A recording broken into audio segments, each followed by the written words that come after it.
1. This is a story about the house I grew up in when I was young. I live in Terre Haute, Indiana, and this house was on a street named E. Haythorne Avenue. Grow up as in this was the house my mother brought me to when I was born. I think I might even have pictures of the house before it was torn down, but I'm not sure. Now all this I write is 100% true. You can believe what you wish, but it sounds unbelievable and very strange. Any stories I forgot to tell about the house will be added in an edit, because there is a couple of them. Here is some backstory on the house. A man lived in it during the late 80s and early 90s. His name was John Paul Caparak. He was not the normal person for, say, 1, not to offend, but this has to do with the story. He was a gay man. That said, he used to meet guys at a club and take them back to his house, and chain them to the walls, and leave them there, and also do the old wham-bam to them while chained. Now, how much of this is true I'm not sure, but it's the rumor. Anyhow, they said once an officer went to the house, and went in and talked to him. After the first visit, the officer went back a lot. Now, whether the men were all chained up and wanted it or not. Now, if you look at the wall, which was drywall if I remember correctly, there were scratches down it that looked a lot like fingernails, and in some spots, a hand would be. By itself, that was one of the weirdest parts about the house. Now I can't figure out where to start, so I'll start with the music. This one time my brother Elijah and my mother Debbie were outside digging or something like that.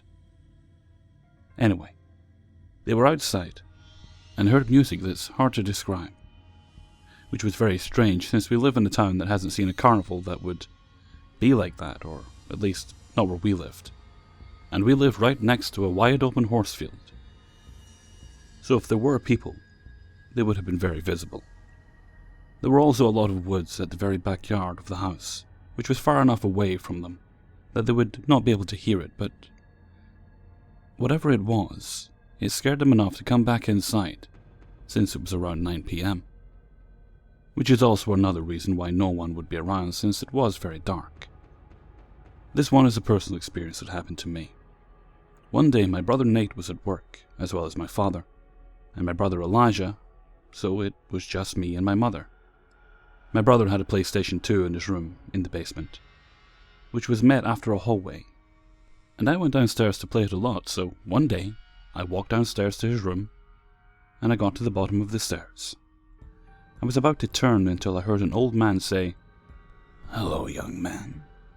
As I said, it was just me and my mother in the house, and she was upstairs doing something. I'm still not sure what it was, but I do know it scared me.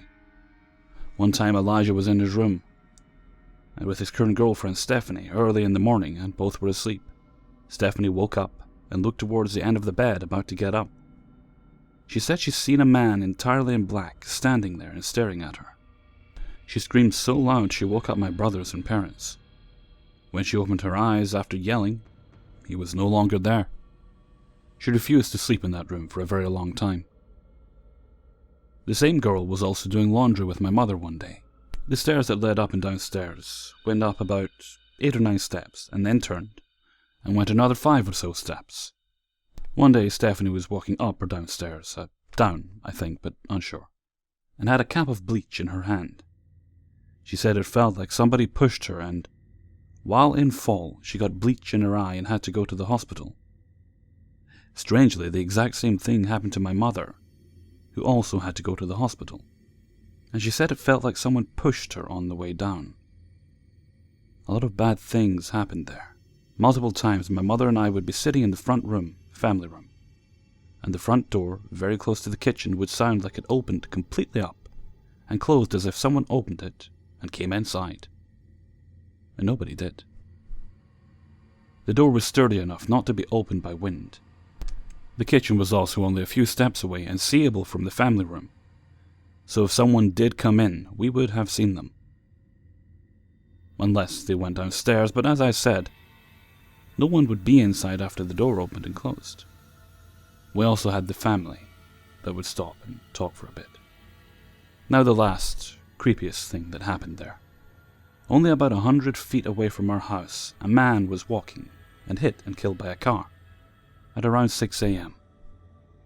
The man who hit him just did not see him, and when he hit him, the tire of the car went over his head and killed him instantly. It was a strange thing to wake up to hear, then go to school. Since all of this, my father abandoned our family and didn't tell us that we were losing our house because he didn't pay for too long. He fled to North Carolina. One day, me, my mother, and my niece and nephew were in the front room and heard a knock at the back door. Or technically front, since it was the front, but we called it the back door. And the door facing away from the road, the front. Police had come to our house to tell us that we had 2 weeks to move out.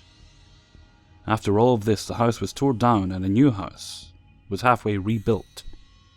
Then the land was bought by Menards, since it was only a mile or two down the road. Now it's all just used for warehouses, I think, but like I said, I might have pictures of it before it was torn down.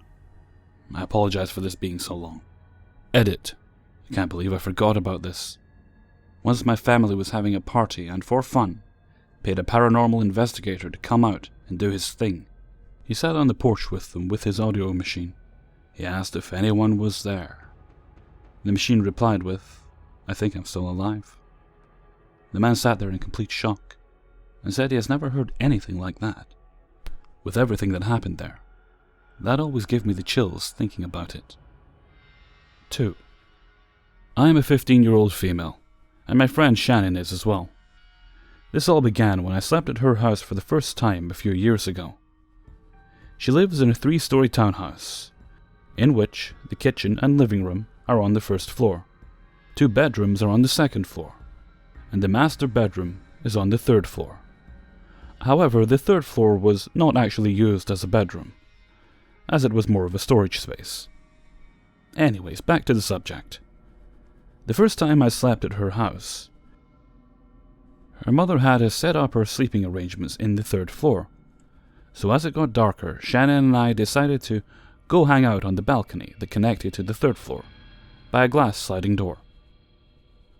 After talking for a while out there with nothing happening, we went back inside. Just so there is no confusion past this point, I want to make it known that I have experienced a lot of strange things since I was very small, and Shannon and I had never even spoken about the paranormal before. When we got to bed, which was actually about 3 layers of blankets on the floor, I began feeling extremely uncomfortable. I didn't properly get to sleep until about 3, simply because I felt extremely uncomfortable. The entire 3rd floor felt heavy, and just all around uneasy. However, I brushed it off because I didn't want to seem rude and offend her. Jumping ahead to this year. About 4 years after the initial discomfort I felt in her home, Shannon and I had reconnected and gotten close again. One day, I was invited to join her and another close friend of ours, Brianna, to stay the night at Shannon's house. By this time, I had completely forgotten about the uneasiness I felt on her 3rd floor, so I accepted.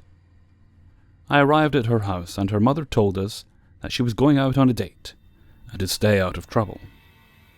She left during the late evening, leaving us 3 girls to do pretty much whatever we wanted. Brianna, Shannon, and I stayed in Shannon's kitchen for a bit, conversing about Brianna's boyfriend as well as some other mundane things that are unimportant to the story. At around 11, her mother called and said she would come home soon, but we told her she could take her time because we were doing fine. Soon after the call, all 3 of us went upstairs to the 2nd floor. We goofed around for a few hours, and around 1 o'clock, we began to calm down. We were all lying on Shannon's bed when we began to hear something strange. Now, Shannon has walls that are thin enough to hear thumping if the neighbors are jumping or running up the stairs, but nothing more. As we sat on Shannon's bed, we heard chairs moving around in the kitchen. Shannon was the first to notice, so she turned down the music we had been playing and told us to listen. Immediately, Brianna and I heard it too. We all sat in silence, waiting to see if anything else happened. Brianna went back to whatever she was doing on her phone when Shannon and I both heard the same exact noise. It was extremely strange, as it sounded like a very deep voice saying something that we could not make out. It was such a bizarre sound that Shannon and I initially whipped our heads around to face each other and ask if the other had heard it.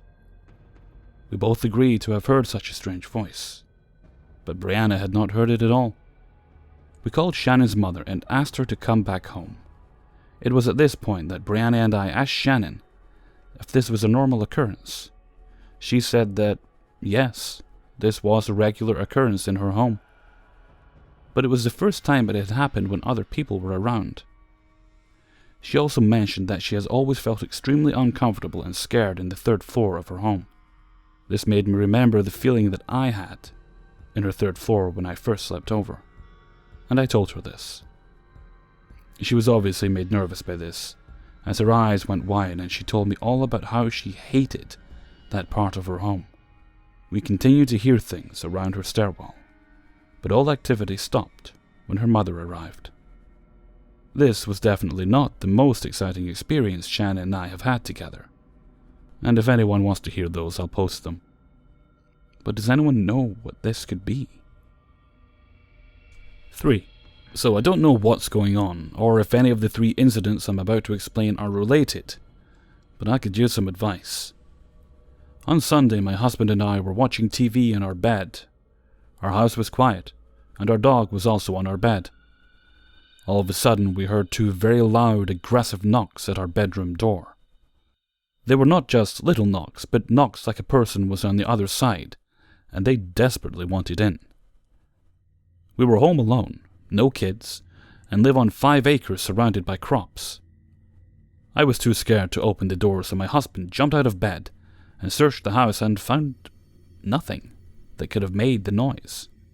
About 2 months ago, I woke up to knocking on the bedroom door, but I thought I was dreaming, for what it's worth. Monday morning, I was in the living room working on some crafts when I heard the sound of water rushing, massive amounts of water. I searched the house, checked every water source, but found nothing. So Monday evening, my mom comes over while I'm at work to put my dog out. As soon as she comes in, she hears water rushing. She calls my uncle, who is a plumber. He searches to see if anything is going on, and everything checks out fine. Then last night, I had a nightmare. Something was trying to get in my bedroom. I could see the doorknob turning. Then all of a sudden, I could feel in my dream my whole body vibrating like electrical shocks going through, and I could even hear this bizarre sound of energy pulsating through me. If that makes sense. It was very loud. I opened the door and see this dopey-looking middle-aged man wearing khakis and a polo shirt telling me, telepathically, that he is the ghost who haunts my house. And I wake up. I say telepathically because I heard his voice in my head, but he never moved his mouth. The whole energy thing going through my body freaked me out more than anything. I also have never seen this man before in my life. My house is new. We are the first owners. The land has no notable history. Plus, it has been in my family forever.